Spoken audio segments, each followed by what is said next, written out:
अस्सलामुअलैकुम सामीन। 6 शाबान मुअज़्ज़म और 5 फरवरी है। ख़बर का उन्वान है दिल्ली और उत्तर प्रदेश की मिल्कीपुर सीट पर वोटिंग का अमल शुरू हो गया है। आपको पता ही है कि दिल्ली में 70 सीटें हैं जहां अहम मुकाबला आम आदमी पार्टी और बीजेपी के दरमियान समझा जा रहा है और कांग्रेस खड़ी है और बहुत सारी पार्टियां खड़ी हैं। 70 सीटों पर वहाँ इलेक्शन हो रहे हैं। इस तरह उत्तर प्रदेश में ज़िमनी चुनाव है, मिल्कीपुर में वहाँ चुनाव हो रहा है, वहाँ की वोटिंग शुरू हो गई है। अब देखना ही है कि क्या उत्तर प्रदेश में मिल्कीपुर सीट कौन जीतेगा।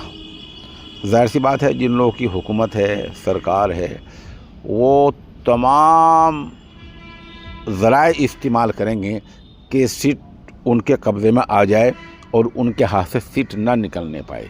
आप हमारे साथ बने रहें। जैसे जैसे दिल्ली और उत्तर प्रदेश की इस अकेली सीट की खबर अपडेट होती रहेगी, हम इंशाल्लाह आपको मुत्तला करते रहेंगे।